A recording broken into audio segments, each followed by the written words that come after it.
we've been convincing entrepreneurs that you've got to delegate, you've got to let go. And something instinctually has never been right about that.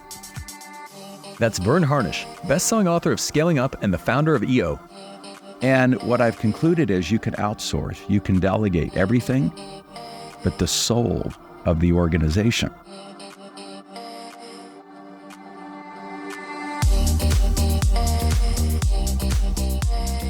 I'm Michael Mogul, founder and CEO of Crisp, the nation's #1 law firm growth company. I've built my business through practice, not theory. Crisp started with just $500 to my name and has grown to over 8 figures in revenue over the last few years, earning a spot on the Inc. 500 list of the fastest growing private companies in America. Our approach has been to take everything we've learned about generating massive growth within our own organization and help the country's most ambitious and committed law firm owners do the same for theirs. In each episode of this podcast, I sit down with innovative market leaders from the legal industry and beyond to learn from those who thrive in the face of adversity, challenge the status quo, and define what it means to be a true game changer. I sat down with Verne Harnish to discuss why ambitious goals create energy, while incremental ones can kill it, the one question every founder should ask to reconnect with their business, and how to scale without losing your company's identity.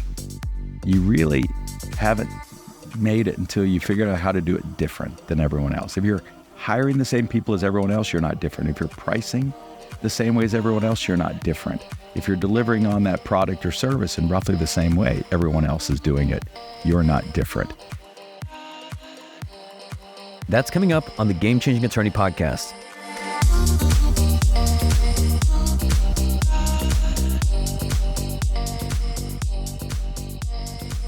Before we begin today's episode, I want to remind you that we aren't beholden to any sponsors or run any ads on this podcast. This allows us to present all of our episodes raw and unfiltered.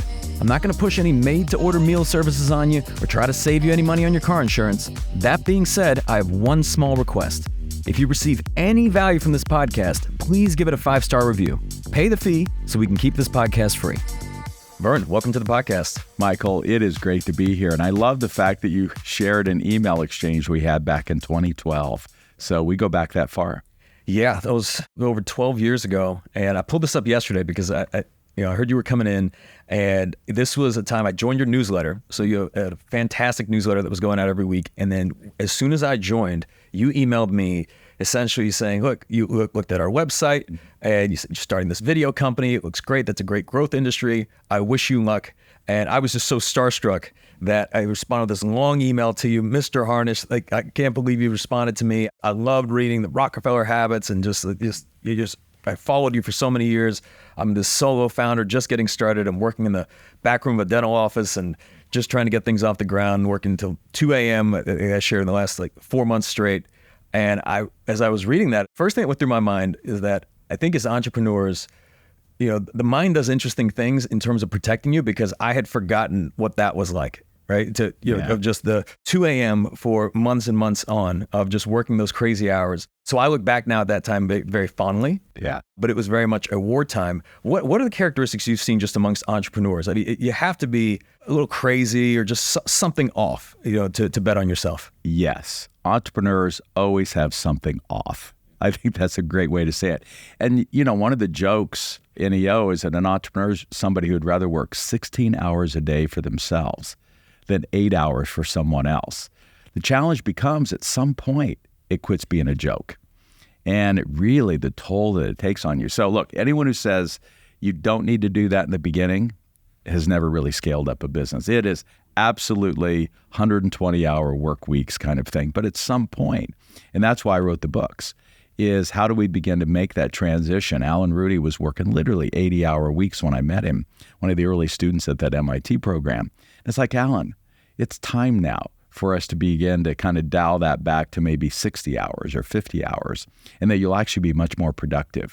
But you're right. It's like salespeople. Thank goodness before they go to bed at night, we can kind of flush everything out and put it behind us. And it does remind me you're probably in Stoicism like a lot of us are, the Stoics.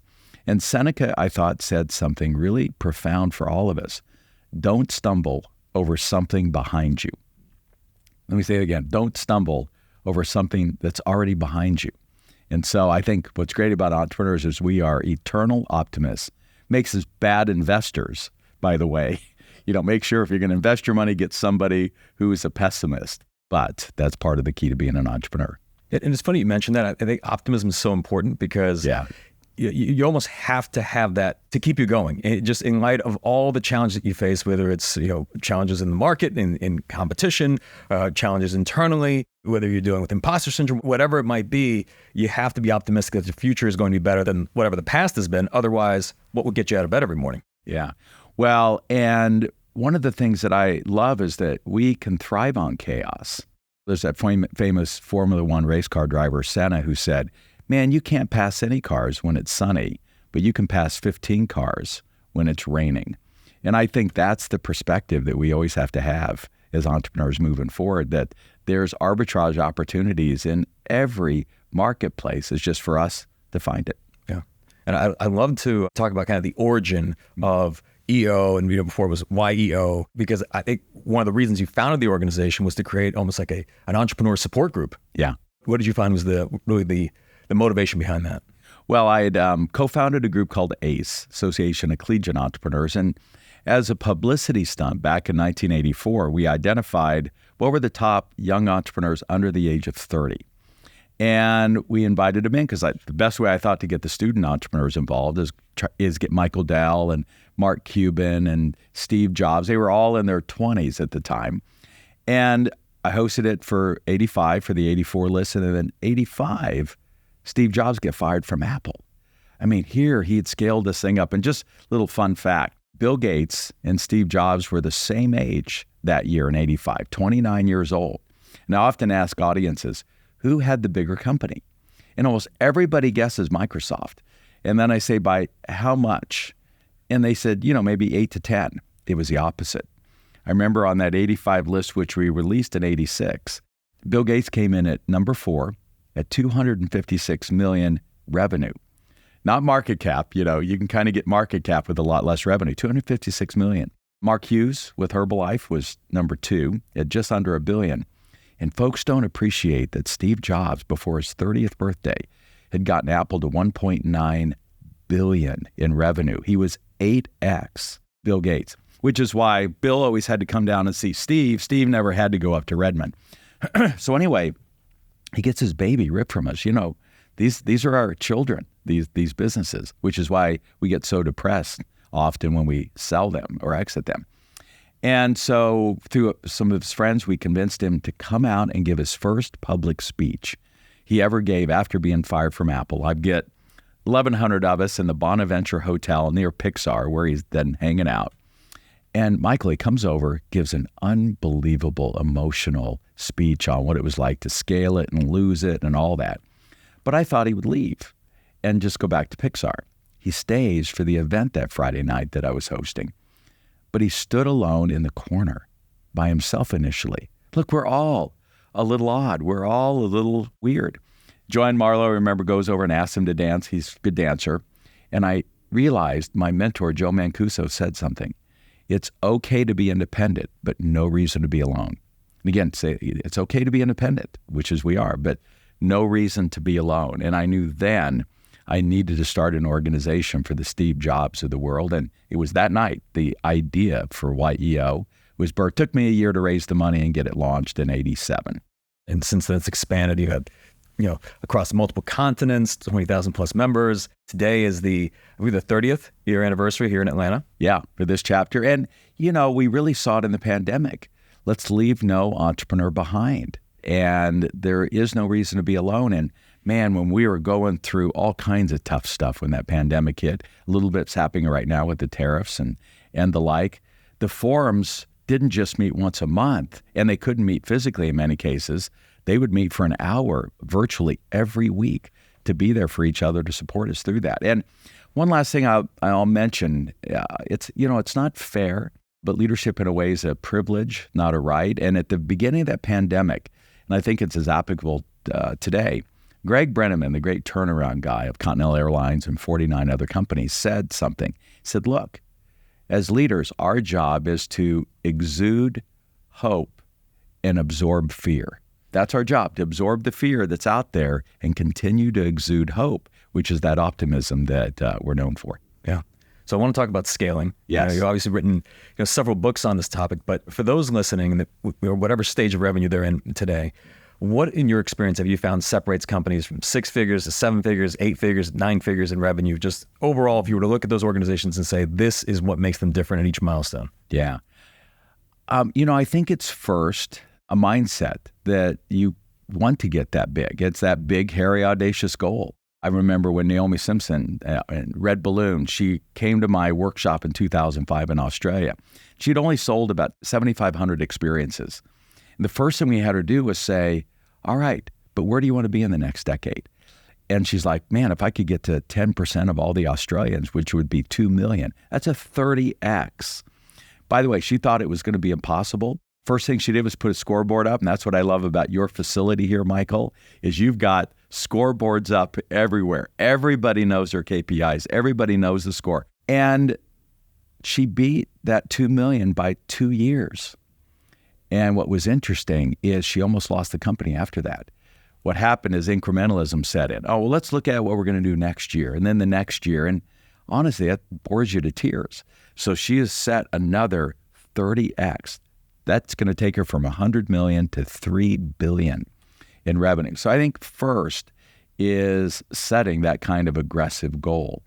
And aggressive, ambitious goals actually drive energy. The research was done at Harvard that attainable goals is low energy, ridiculous goals are low energy, but setting an ambitious goal, and your job is to be the chief energy officer, that's the first thing to do. I think the second is obviously going after a big addressable market. And then I think third is that you're willing to continue to learn. The biggest constraint is between our ears. Leaders are learners, leaders are readers. You watch Bill Gates, a book every week, his Think Weeks, his record 112 books, manuscripts, PhD thesis, white papers. Mark Zuckerberg, a book every 2 weeks. Mark Cuban, I didn't know Michael. I've known him since his days in IT services in Dallas. But when he wrote his book, he shared that he reads, still today, 3 hours a day, looking for just one idea, not 100, one idea that can help one of the 150 plus companies he supported. So the only constraint is, again, our mindset and what we don't know. And so that's the second reason I founded EO, was to be a place where we continue to share and learn together. Yeah. What about on the converse? Like what's been like a counterintuitive insight that most leaders resist, but you found is absolutely necessary when it comes to scaling? Timing. The market makes you look smart or the market makes you look dumb. And I often kid with entrepreneurs. Do you have a friend, that is dumber than you, that's doing better than you? I say it kind of jokingly, but it's like, man, IDEO studied this. The company's launched 100 companies and supported another, and they wanted to understand, was it people, strategy, execution, or cash, the same framework we use, that was most critical to those that succeeded or not? And you love when the data comes back different than what you expected. First, they found all 4 mattered equally.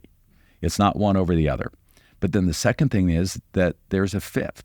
I missed it. I end up go edit my books, and that is market timing. They had created what should have been YouTube, but it was too early. Yeah. We didn't have the devices to do the quick videos. We didn't have the bandwidth, all of that was required. YouTube hit it right. So you either have to hang on long enough till bell-bottom jeans come back into fashion, or if you miss the wave, get on the next one. What's a good way to know or just get feedback from the market if your timing is right or wrong? I mean, obviously, revenue and profit is a big driver of that, but is there anything else that you can look at as an indicator of, is our timing right? Well, we just saw this weekend, Warren Buffett at 94, you and I were talking about that before the interviews, decided to finally step down. I don't even like to use the word finally, but stepping down at the end of the year. And here's a guy that's beat the market by a factor of 10 for the last 60 plus years. He's killing it right now, and also sitting on $300 billion worth of cash, maybe waiting out for the next arbitrage opportunity. And what's the key? He reads 500 pages of news every day. He's reading the headlines from all over the world. And because of that, he saw what was getting hot, which is Japan. And he surprised all of us last year when he announced, I've gone all in the top 5 trading companies in Japan, and Tanya Lanthier, who you and I both know, just came back from that gathering in Omaha and said the place was filled with people from Japan. And so he saw it. And it's because of, again, he's reading the headlines, he's reading the tea leaves. The other way to do it is to really immerse yourself in the marketplace. You know, Brian Chesky, co-founder and CEO of Airbnb, just could not, coming out of the pandemic, figure out what's wrong with his company. It should be doing better. And you saw what he did. He's like, all right, I'm going to go work out of and live in my Airbnbs for 6 months, traveling around to see if I can find it. And he did. So you're not going to figure it out sitting in your office. You're going to have to get yourself immersed out in the marketplace with your customers, your employees, and the broader community. Now, it's funny you mentioned Brian, because I believe he spoke probably last year, Y Combinator. This became a very popular talk that he gave privately on founder mode. That's and right. It became this trending topic of just essentially founders re-entering their organizations, going back to the ways that they operated when they first started those organizations, kind of disrupting the traditional management hierarchy. And he advocated for this. He said, look, I learned a lot from various consultants, and they told us to run our business this way, and I learned that all that was wrong. What's your perspective on it? I couldn't agree more. And it was, the Paul Graham then blog post. I encourage everybody to go out and search for the Paul Graham founder mode versus manager mode blog post. And you have to read the 3 notes at the bottom of that blog post. But that's what I'm going to talk with the EO members here in Atlanta about in a few hours. And what I've determined is that we've been convincing entrepreneurs that you've got to delegate, you've got to let go. And something instinctually has never been right about that. And what I've concluded is you can outsource, you can delegate everything but the soul of the organization. There's this logos, pathos, ethos. Logos, AI, I think is going to beat us there. Hey, the competition's over. Pathos, it's learning to be quite emotive. So I think it's going to be able to even get to the passion side. But I think it's going to be a long time since it really gets ethos, the soul. And so we've created a new tool to help founders figure out what is the soul of the business. For Apple, it was design. Now, the passion was, the purpose is that we want to create a bicycle for the mind, and the stuff they produce is very cool. But the ethos of Apple was always design. And what I'm doing is giving founders, as if you need permission, to go back in and be maniacal, to micromanage. Maybe we could use the word tend to be an a-hole for a moment, for effect, if you need to get the organization back on itself. So I'll just share one last story. So I set aside about 30 minutes every day because people reach out to me. Hey, Verne, I hear you guys are, your organization is good at what you do. Would you talk to me personally? I'm like, all right. So this guy calls me on the road back from Vail in one of our CEO boot camps. And he says, I've taken 30 years to take this company to 600 million. I go, yeah. And he said, I've been bringing in some young leaders the last few years. I go, okay. And he goes, it's not going well. I go, all right, let me ask you a question first. What's the soul of the business? And he's like, I don't know. And I don't think, most entrepreneurs don't, because no one's been talking about this topic. So then this is the key question. All right, John, what got you from here to here that you know is critical? And he knew immediately. He said, we do very complex projects. And through supply chain challenges, the Great Recession, even the latest pandemic, we never missed a deadline. I'm going, and he said, we've missed 4 in the last 36 months. And I go, there it is. I give you permission to go back into your own baby and get maniacal about that. And you can't free yourself up till you find somebody is maniacal. They don't have to be CEO. And by the way, Michael, he knew exactly who it was. Same with Amy's Ice Cream out of Austin, who I was just with a couple weekends ago. So founder mode means you still have to guide and maintain the soul of the business until, like Steve Jobs found Johnny Ive, who could carry the torch, like the Olympic torch, is my analogy after he passed. A lot of it just seems like just reinstilling certain standards within the organization, reinforcing those standards. And one of the things I've been thinking about the last few months, because when leaders ask me, they're like, look, how do I find somebody who can replace me in this function, right? Like whether it's overseeing a department or even just overseeing the day-to-day of the organization as a whole. They say, I've tried with people in the past and it just has never quite worked out.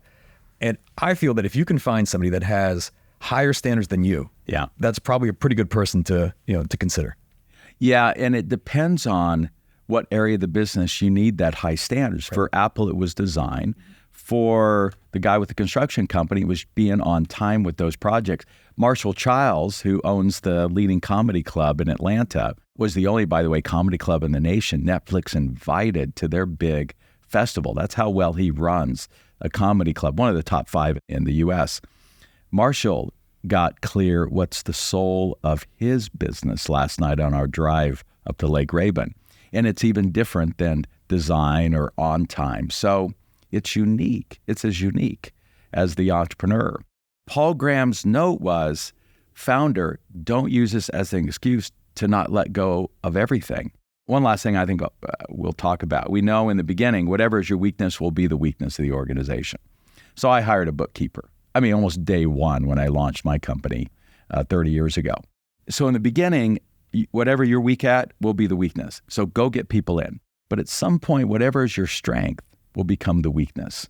So if you were the super salesperson, revenue will start to dip. If you were the great operational leader, then operations will start to slip. There you've got to go find somebody better than you. So look, I'm in favor of delegating all of this, except when it comes down to the specific thing, which is the soul of the organization. So more on this. I'm in the process of writing a book and see if we can understand better the founder mode versus manager mode. Yeah, I love it. I love it. Yeah. So let's talk about building great teams. I mean, this is something that I know many leaders are very passionate about, but when it comes to hiring, what is a very common hiring mistake that you see leaders make? Hiring for skill. So we really recommend you look for 4 things in this order. First, will. Will to learn, will to work hard, will to push through the pain, will to push through the chaos. It's pretty hard to train for that. So you need to be looking at that and look for that in the hiring process. Number 2, do they align with your values? Doesn't mean they share the same values, but they're willing to play by the same rules. And that's how we've really pivoted the notion of core values. That core values are not culture. Everybody gets those two confused. It's like a sport. Everyone who plays soccer, American football, baseball, all have to play by the same rules, even though the cultures of their team and the countries that they're in can be radically different. So your values don't have to match mine, but if you're going to play our game, you got to play by our rules. Third, then, is can you get results? Man, if you need somebody to land $2 million in revenue and they've never done that ever before in another business, why do you think they're going to magically start doing it for you? And then last is skill. And look, with AI and everything else that's coming on, if you don't have, starting with the first one, the will to learn and upgrade and adapt. So those are the 4 that you want to be looking for. And that's why we recommend the top grading methodology for interviewing. And last thing, here's the thing that got everybody confused. They're like, yeah, but I've been hiring good people. So why do I need this more, what looks like complex, lengthier process? And here's what the research shows, and I'll finish with the story, that you've left a better person on the table. So we've got a client, they were just in my boot camp in Lake Tahoe. They're building data centers. Michael, first of all, they're going where the puck's going. Oh, yeah. I mean, their business is skyrocketing. So they need project leads. So they're down to 3 candidates, and it's kind of the feel-good interview. And in a way, all 3 were good. And so they chose one, kind of based on feel. And he comes in and does a good job for him. Quickly, they land another gig, and they need a second new hire. So they go back to the other 2 candidates and said, here, let's grab the second guy. He was close to the first. That second guy is running circles around the first. And they realized, sure enough, they left a better candidate on the table. And if you need to hire 5 people and you left just somebody 10% less on the table, 1.1 times itself 5 times, you just cut your productivity in half by not getting the right person hired. So that's critical, to know the 4 and have a process that can discern that when you get down to those final 3 candidates. Yeah, I mean, I've also, it's funny you mentioned this because I also hear sometimes when people say there's no good people out there, right? Or I can't find great talent. But more often what seems to happen is that they have settled for someone and hired someone before, they actually found that great person. Because when I mean, it's like you can interview 40 candidates and they could all be great. And then you can sit down with someone who's just phenomenal. Boy, am I glad that I waited to meet you. Well, and the research is clear. One great employee can replace 3 good, at least, even at the CEO role. When Fortune looked at the Fortune 500's results last year, there's a group of CEOs whose companies are outperforming the rest by a factor of 3, not 30%, 3x. And so we see that in every position within a company, that there's somebody out there. And so here's the goal. Would you rather have less people paid more or more people paid less? Same payroll. All you have to do is pay twice as much and getting 3 times the performance. Your labor costs are actually less. Now you put on AI, and that's the focus over there. I think one last way to think about it, Fortune did a piece last week, said, hey, we've got to be able to lead people. And that's all growing a company is how do you lead people and AI agents. So we're going to have kind of 2 things that we're going to have to lead, silicon and carbon coming together. Yeah. And speaking of leadership, you've shared that people don't leave companies, they leave managers. How do you assess your managers to determine whether they're, you got the right ones in place even from a coaching standpoint, or even where the company's going? Well, the best way to handle that is just get rid of them. What Jim Clifton's research found over 50 years at Gallup is that nobody wants managed. None of my 4 children want a manager. And the analogy we're using is a sports team. None of those players want managed, but they do want coached. And that's a different role. Now, what's replaced them? And here's the book I am just rabid about. It's called The Captain Class by Sam Walker. And we're going to be hosting him at one of our chief executive events. And what he did is he looked at the 2,000 sports teams that have ever existed, and he found only 17 in history were able to piece together a consistent dynasty of wins. It's tough to win one. Kansas City, got a second peat, but could not get the 3-peat here at the Super Bowl. There were 17 of these teams, and without going through all the detail, he could only find one factor in common, and that was who was the team captain. And a team captain is a player, not a coach or a manager. And so he's finding one right team captain among 50 employees can replace 7 managers. And here's the short essence. And those listening to this know that when you first launched the company, man, everybody was in at 6:30, staying to midnight, putting in the 120 hours. And then as you scale, you start moving to the average. And nobody wants to kind of show off to anyone else. And that's what happens to team. Michael Jordan was on the Chicago Bulls team for 6 years, and they hadn't won anything.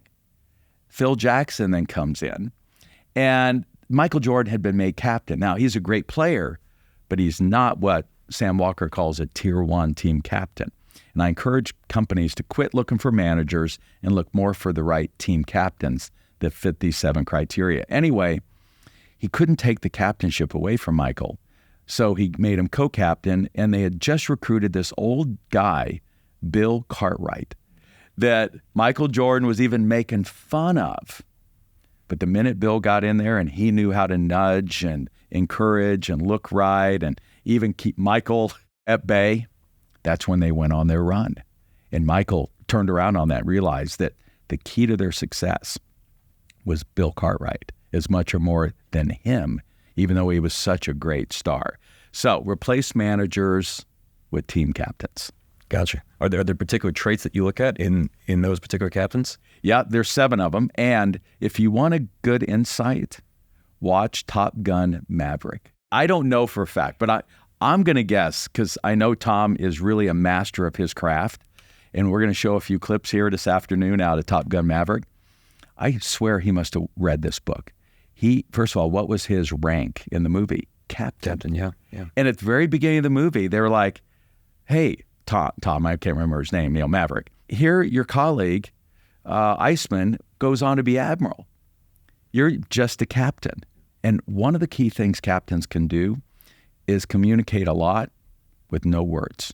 Again, it's that right pat on the back, the right look, the right nudge, Tom doesn't say a word. He just looks, and you know what he's thinking. Captains win wars, not admirals. And he exhibits all 7 of these traits, which are first in, last out, willing to challenge the leadership, as he did. And the leadership so respects that, look, I know it's only a movie, but they end up making him the captain of that mission.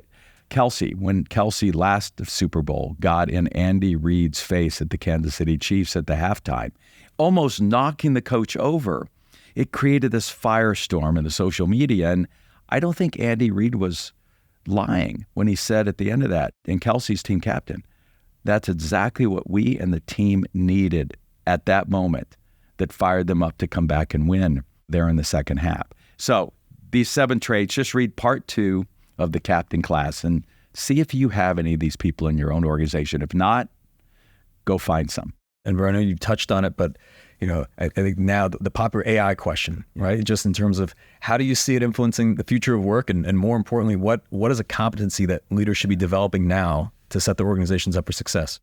There's 3 truths that I've discerned. First, every generation thinks the end is near. Every generation, let's go all the way back in history. Yeah, but this time is different. Number 2, every generation thinks the younger generation's brain is being fried by radio, then it was television, then rock and roll, and internet. That's never been the case.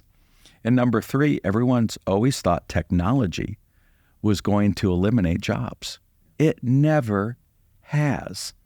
Our jobs are just going to shift. And so what's cool about AI is it's going to be taking over all the administrivia, all the boring stuff, all the stuff that keeps us from interacting and having fun as humans. I'm looking forward to having more lunches and dinners like we did, 3-hour dinners last night, and connecting as people, and let AI run everything else out there. And so I'm super excited about this. Now, the real specific goal, we think, is to get with an AI consultant. You can't keep up on it. And you can get one for like $2,000, $3,000, $4,000 a month, who will spend an hour or 2 with you a month and simply say, what is something that drives your people crazy, takes a lot of time, could do it better than you, that we could get AI to do. And the goal is to increase your productivity 15 to 20% a year. And if you're growing at 15 to 20% a year, the goal is, how do we double our revenue and not have to add any humans to the process? So I think that's the practical focus. So you seem very much bought in, but what about somebody who's listening to this and they are either vehemently against AI or just see it as a kind of a passing fad or trend? What insight would you give them? Look at the internet and how people thought at the turn of the century. You can't fight it. It's here. That ship has sailed. So now the idea is, how do we put it to work? Yeah. Or they may look at it, I hear from a lot of entrepreneurs and they say, well, that's like a young man's game, or this is something that, when they look ahead to the next 3 to 5 years, they're so uncertain about the future that they're not investing in those skills and capabilities. And again, I'm not a believer that, the AI or the robots or the machines are going to take over, but I certainly view it as a significant competitive disadvantage if you're not leveraging AI throughout your organization. Yeah, and by the way, I do think it's a young person's game. So as a result, I did a piece, they can look it up in Chief Executive Magazine on this whole AI plus A player, and then how do you actually get started with AI? And I featured J.D. Ewing out of Pittsburgh. He's not a big technology company. He sells office furniture. But what he did 5 years ago, which in AI dog years is like 35 years ago, but 5 years ago, he partnered with the data analytics department at the University of Pittsburgh. He goes next door to the university, finds the data analytics professor and said, hey, would your students like some real world projects that they could work on? And the professor's like, yes. And the first one was, could you use all your magic to figure out, because its job is to help predict, where I should put my next distribution warehouse? He's in Pittsburgh. The students came back and said, only should you put it in Houston, you should put it at this intersection of 3 highways in the entire United States, given all the data they crunched. And we found this warehouse for rent. That's what he's in, and it's played out beautiful over the last 5 years. His latest is He's got to predict what's going to be the hot new colors and woods and designs for 2025. And you can go to Code Distributing and look at those. Just like AI is helping Netflix figure out what would be the hot new movies, and they're now the largest movie studio in the world, replacing all the other movie studios. He's got AI, both picking the colors and the wood, designing it. He doesn't have to mock these up, creating the visuals, creating the videos. He even has an avatar who is delivering the information on these videos. They can get done in minutes what had taken them months before at a fraction of the cost. But these were created by these young students. And so the last thing, I think that's why I thought was interesting, last week, Palantir announced a $5,400 a month internships for high school students. And they're literally saying, why go waste your life in college and fall behind? And IBM is doing the same with their P-Tech program, hiring high school students who got their badges in junior and senior high school, and then later choosing to go on to college. So it is a young person's game. Find some young people that you can tap into. Yeah. It also seems like just the approach, years ago, it was all about memorization and learning. I mean, you go to school, college, et cetera, you would learn a tremendous amount, and then you would apply that knowledge in the workforce somehow. But today, like the rate of learning is so much faster with AI. Like everybody can have their own AI assistant. You can deploy, things that used to take months if you were doing some sort of market research study can now be done in minutes. I joked with a colleague of mine last week. We were doing a podcast and I said, the applications of AI that we're talking about now, which he just did an acquisition with the help of AI, right? We're using it in sophisticated ways. I said, a year from today, we're going to look back and listen to this podcast and we're going to just laugh at how simple we were thinking then, right? And just how basic we were thinking. You got it. Just as seeing as, how it's advanced. Yeah, you got it. Yeah. Overnight, how easy it is for us to order anything that we want and have it delivered within hours. That's insane kind of thinking with one click. And that happened, and this is going to happen as well. How do you define success? So we created a tool that looks at the 5 F's: faith, family, friends, fitness, and finance. It deserves more than just a trite answer and a quick thought. And I think it's having achieved what you feel like you wanted to achieve in those 5 areas, finance being the last one. And so are you right? And by the way, what Jim Harbaugh, the guy who created those 5 F's, is here in Atlanta, financial manager of people's money, said he's been with super wealthy and just average. Everyone he found at the end of their lives, these were the 5 things that mattered most. Am I cool with my faith? And man, you want your family to be there, and whatever were issues, that those things got resolved, that you have an abundance of friends, and particularly 6 good friends, which is what I'm actually most proud of it with EO, because we're in forums. And those forums have become, in many cases, our closest lifelong friends. If nothing else, who's going to carry your coffin? You're going to need some pallbearers, and you're going to have those, with your forum will be there. Do you have your health?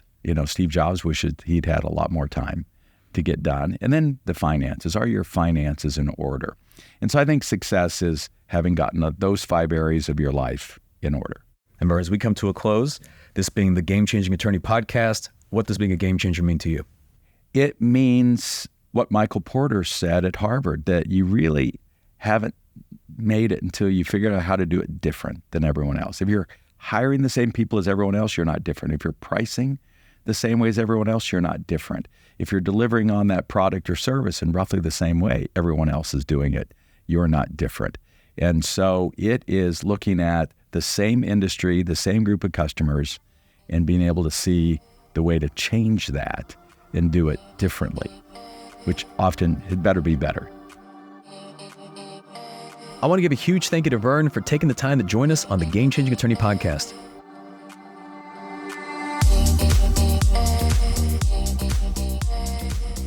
If you found this episode valuable, here are 3 free ways that I can help you grow your law firm. Number 1, download the first chapter of my book absolutely free at GameChangingAttorney.com. Number 2, you can shoot me a text at 404-531-7691 and I'll answer any question that you've got for me.